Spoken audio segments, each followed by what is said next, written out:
हम लोग सबसे पहले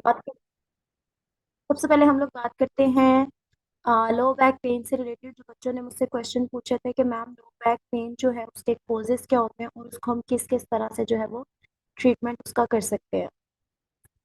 तो सबसे पहले बेटा, अगर कोई आपके पास लो बैक पेन के साथ पेशेंट आता है तो उसकी हिस्ट्री जो है वो आपके पास बहुत इंपॉर्टेंट है। वैसे तो आपके पास हिस्ट्री जो है वो ओवरऑल ही बहुत इंपॉर्टेंट है। जिन बच्चों को हिस्ट्री से रेलिवेंट कोई भी क्वेश्चन है वो,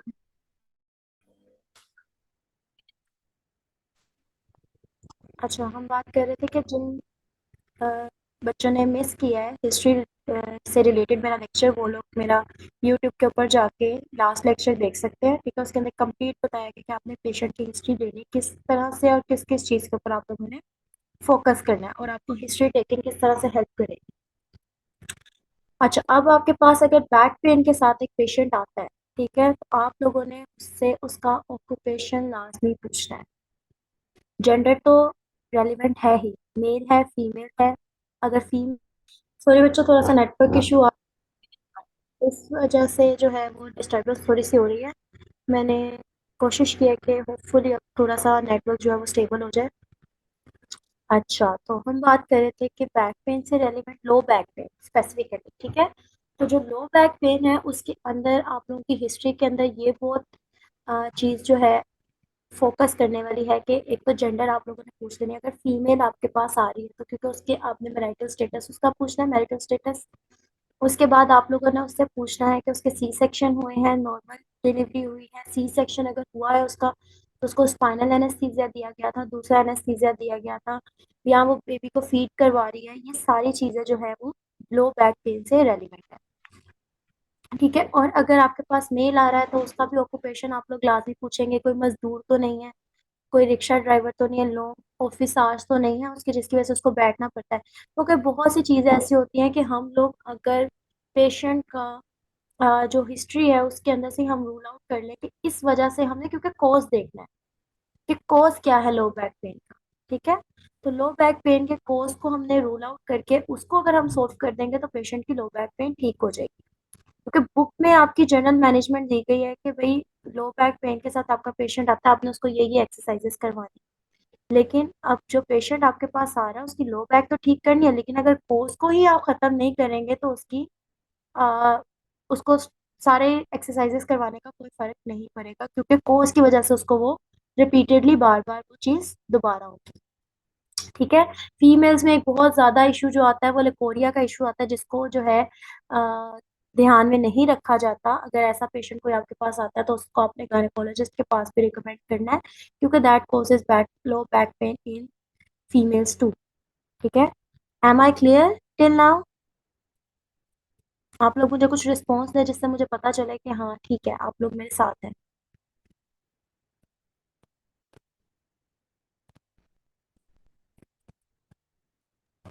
यस मैम। ओके। अच्छा, फिर उसके अलावा लो बैक पेन के अंदर डिफरेंट टाइप्स हैं। सबकी लो बैक पेन सेम नहीं होती।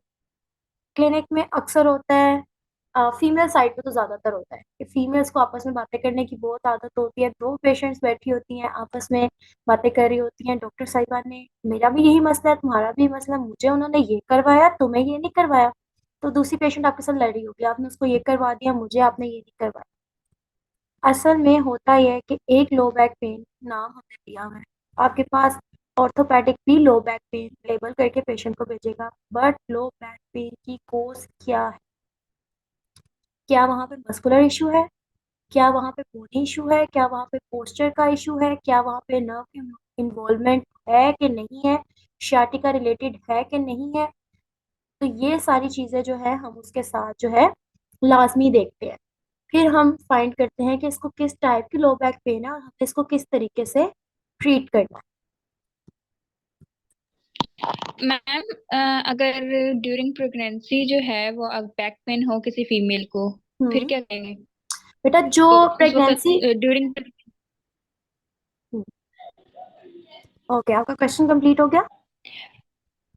नहीं मैम, अगर ड्यूरिंग प्रेगनेंसी मतलब आपको कोई मतलब फीमेल को बैक पेन हो और उसे कोई मतलब एनेस्थीसिया वगैरह भी नहीं किया हुआ, उसका फर्स्ट बेबी हो या फर्स्ट प्रेगनेंसी हो और उसे काफी सीवियर बैक पेन हो, उसके बारे में।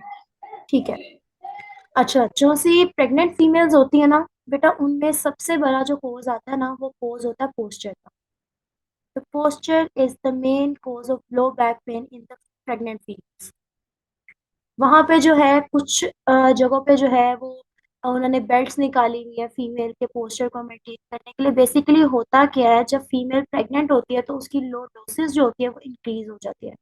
आपको पता है लोडोटिक कर्व, ठीक है, आपके बॉडी में नेचुरली प्रेजेंट है।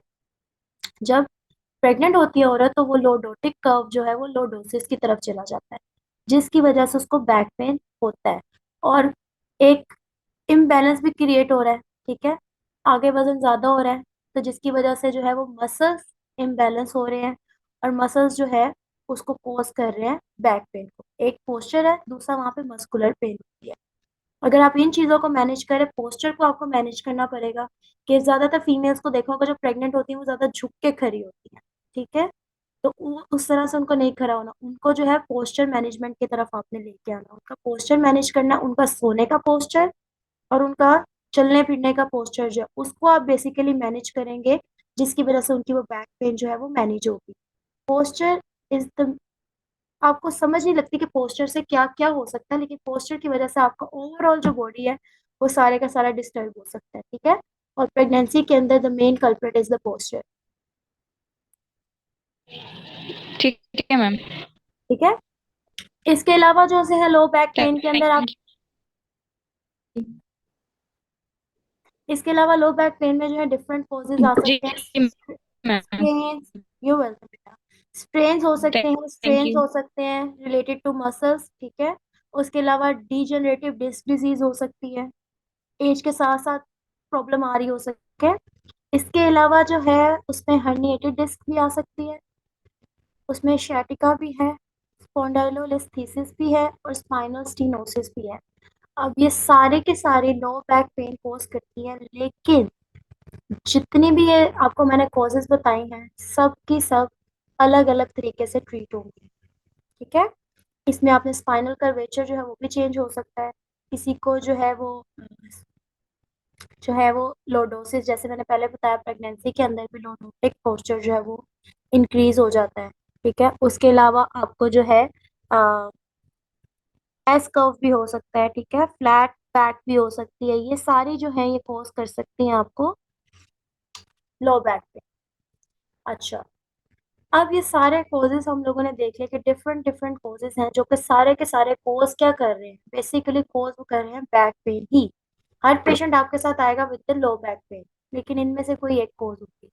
अब स्ट्रेन एंड स्ट्रेन के लिए आपने उसको मस्कुलर रिलीफ देना है, ठीक है। डीजनरेटिव डिस्क डिजीज जो है उसके अंदर आप लोग जो है उसको ठीक नहीं कर सकते। The only thing you can, आप उसकी डीजनरेशन को डिले करवा सकते हैं, ठीक है। और पेशेंट को सपोर्टिव थेरेपी उसके अंदर आप लोग देंगे। फिर हर्निएटेड डिस्क है, हर्निएटेड डिस्क में आप लोगों ने देखना है डिस्क की हर्निएशन कौन सी है, एंटीरियर हर्निएशन है, पोस्टीरियर हर्निएशन है, उसके अकॉर्डिंगली आप लोग उसको ट्रीटमेंट देते हैं। पेशेंट जब आपके साथ लो बैक पेन में आता है, आप लोगों ने जब ट्रीटमेंट की तरफ, रिहैब की तरफ जाना है, एक तो उसका कोर्स पता होना चाहिए जिसको आप लोगों ने खत्म करना है, ठीक है। उसके बाद आप लोगों ने उससे उसका पूछना होता है कि रिलीविंग फैक्टर क्या है उसके, और उसके जो से है वो एग्रावेटिंग फैक्टर्स क्या क्या है।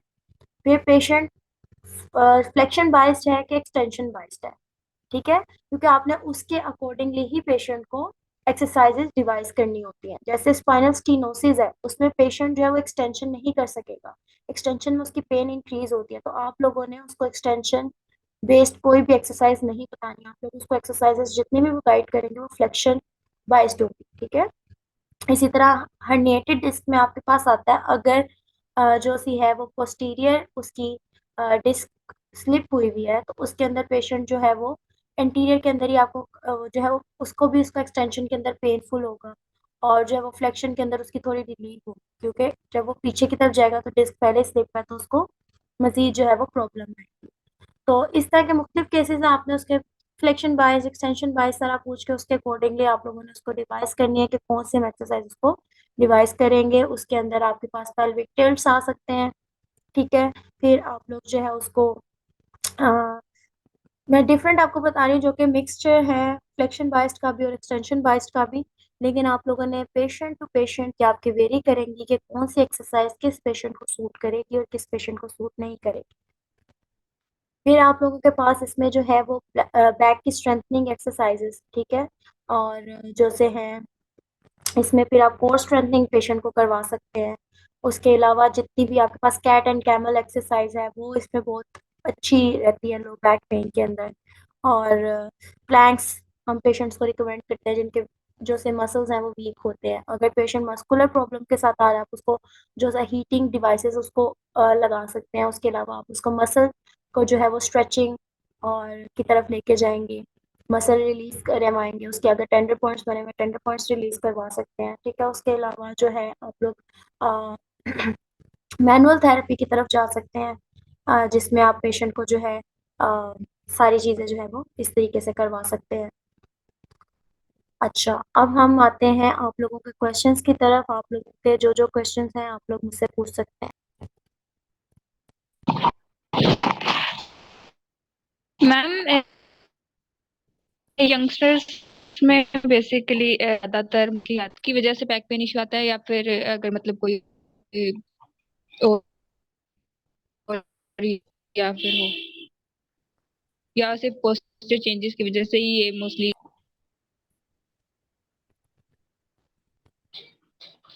अच्छा, आप यंगस्टर्स में पूछ रहे हैं causes of the low back pen, ठीक है।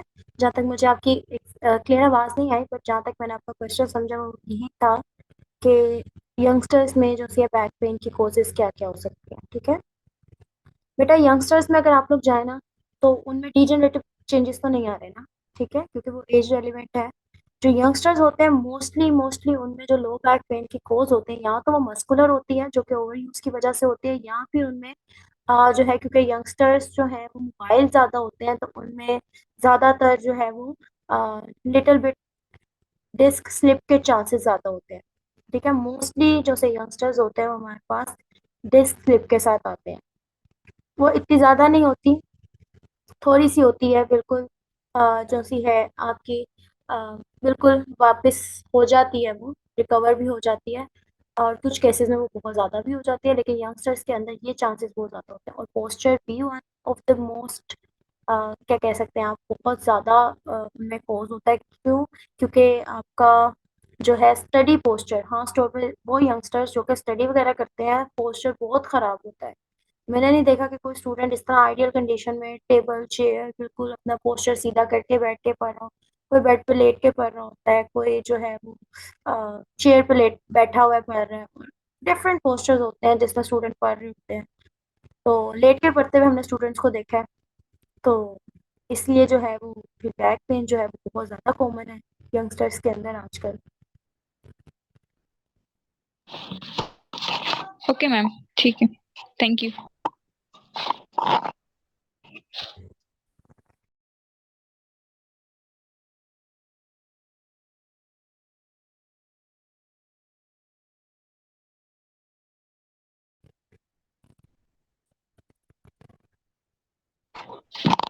मैम, पेशेंट हिस्ट्री का एथिकल वे बता दें, मेल और फीमेल दोनों का, प्लीज। बेटा दोबारा क्वेश्चन कीजिएगा। मैम, पेशेंट हिस्ट्री लेने का जो है वो मेल और फीमेल दोनों का एथिकल वे, मतलब आप स्टार्ट और एंड तक, मतलब पूरी जहाँ तक आपको समझ, सारी हिस्ट्री ले लें आप पेशेंट की। अच्छा बेटा, हिस्ट्री के ऊपर ना आपको मैंने अभी पहले भी शुरू करने से पहले लेक्चर बताया था। लास्ट लेक्चर जो था ना मेरा पूरा 1 आवर का सेशन जो था वो सिर्फ हिस्ट्री टेकिंग पे था, ठीक है। हिस्ट्री टेकिंग जो है एक बहुत इंपॉर्टेंट है। अगर आप एथिकल वे से पूछ रहे हैं तो एथिकल ये है कि आपने जब भी आपके पास पेशेंट आएगा पहले उसने उसको आपने अपने साथ कंफर्टेबल करना है। कंफर्टेबल करने का क्योंकि फिजिकल थेरेपिस्ट ने पेशेंट के साथ फिजिकली काम करना है सारा कुछ, ना कोई मेडिसिन लिख के देनी है ना कुछ। तो पेशेंट का कंफर्टेबल होना बहुत ज़रूरी है, ठीक है। उसके लिए पेशेंट से जो है आप क्वेश्चनिंग करेंगे कुछ उसको। मैं आपको मोटा मोटी चीज़ें बता देती हूँ। जब पेशेंट आपके पास चल के आ रहा है तो आप तभी बहुत सी चीज़ें ऑब्जर्व कर लेते हैं। पेशेंट किस तरह चल के आया, पेशेंट जो है वो पेशेंट डिपेंडेंट था किसी पे या सेल्फ डिपेंडेंट था पेशेंट, पेशेंट की वॉक कैसी थी, पेशेंट की गेट कैसी थी, बैलेंस था नहीं था। ये बहुत सी चीज़ें जो आप ऑब्जेक्टिव ऑब्जर्वेशन जो होती है वो पेशेंट के चल के आने तक ही आप उसकी कर लेते हैं, ठीक है, ताकि पेशेंट से बार बार पूछना ना पड़े और पेशेंट जो है वो इरिटेट ना हो।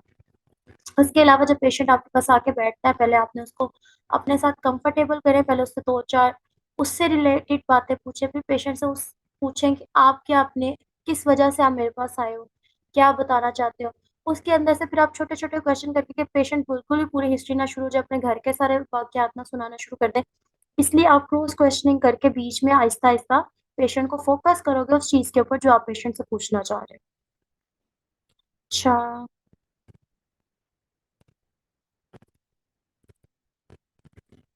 अच्छा, आप पूछ रहे हैं extensors of the spine explain करते हैं थोड़ा-सा।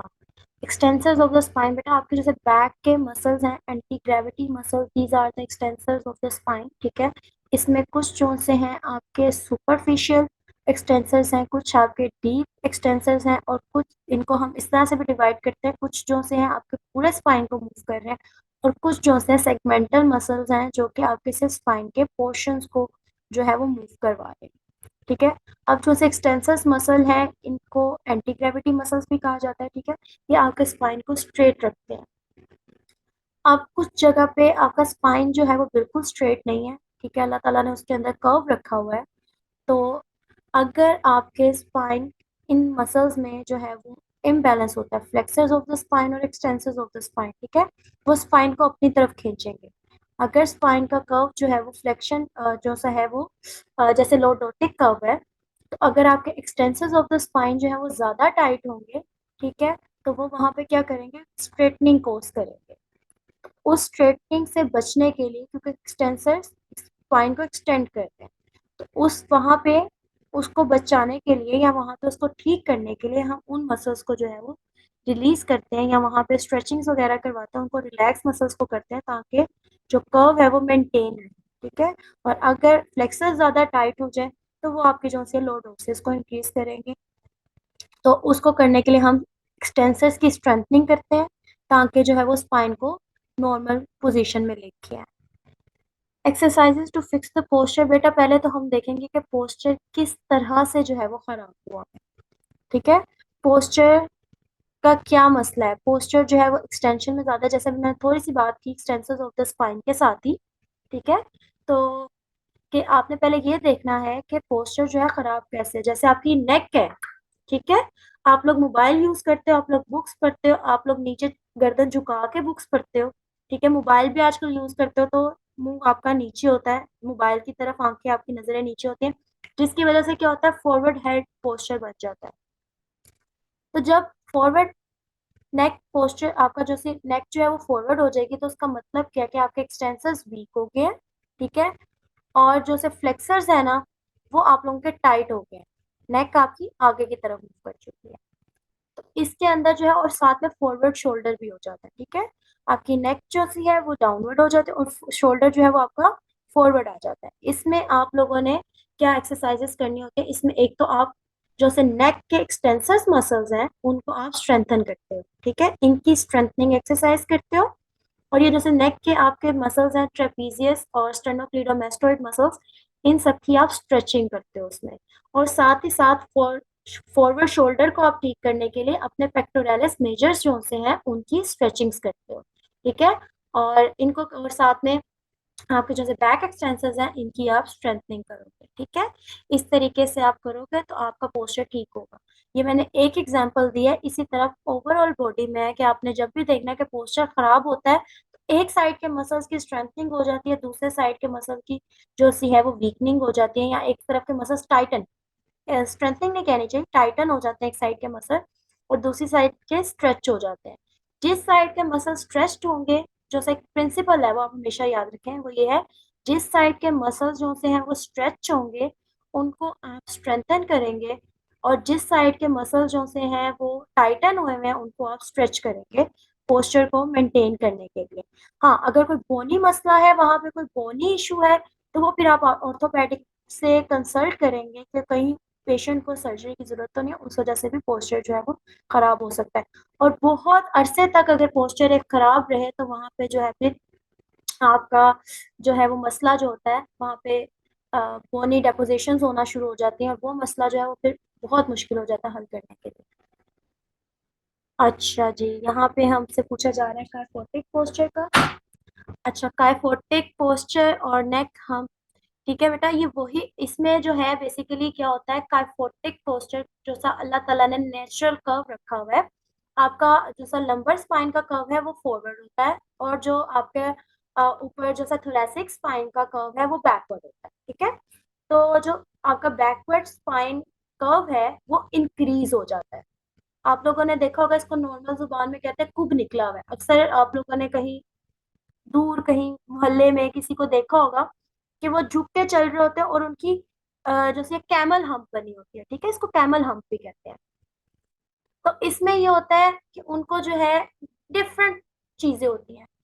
इसमें मैकेनिक्स, आपकी बॉडी मैकेनिक्स का बहुत रोल है। इसमें होता असल में ये है कि आहिस्ता आहिस्ता जैसे जैसे मसल्स जो से मसल इम्बैलेंस होता जाता है, और उसके बाद जब ये हम बन चुके होते हैं वहां पे बोनी चेंजेस बहुत ज्यादा आ चुके होते हैं, बोनी स्पर्स बन चुके होते हैं, और वहां पे जो है आपकी आहिस्ता आहिस्ता करके ये आप लोगों के जो से रेस्पिरेटरी सिस्टम है वह उस तक को हैम्पर करती है, जो से आपकी काइफोटिक पोस्चर होता है, ठीक है। इसलिए जितने भी पोस्चरल चेंजेस हैं इनको अर्ली स्टेजेस पे अगर आप डील कर लो तो वो बहुत बेहतर है। काइफोटिक पोस्चर जैसे अगर आपको किसी का फील होना शुरू हो, जैसे वो बनना शुरू हुआ, आप उसको फौरन जो है ट्रीटमेंट की तरफ ले जाओ, इससे पहले कि वो बहुत ज्यादा बिगड़ जाए, क्योंकि इसके अंदर आपके रेस्पिरेटरी, क्योंकि आपके साथ रिब्स रिलेटेड है, ठीक है, आपके वो थोरेसिक स्पाइन के साथ अटैच्ड है। तो जैसे जैसे वो पोस्चर जो है वो आपका काइफोटिक बनता है, वहाँ पे आपके लंग्स के लिए स्पेस कम हो जाती है, वहाँ पे रिब्स के इशू आ जाते हैं, वहाँ पे बहुत ज्यादा इशू जो है वो क्रिएट हो जाते हैं, और फिर ये बोनी इशू हो जाता है जिसको कि सॉल्व करना बहुत मुश्किल हो जाता है, ठीक है। फिर ये इम्पॉसिबल, नियर टू इम्पॉसिबल हो जाता है अगर आपकी जैसे प्रॉपर एक हम्प जो है वो क्रिएट हो चुकी है, क्योंकि वहाँ पे बोनी चेंजेस आ चुके होते हैं। आपके जैसे फोर स्पाइन की जो से वर्टिब्रा का पोस्ट स्ट्रक्चर है वो चेंज हो चुका होता है वहाँ पे।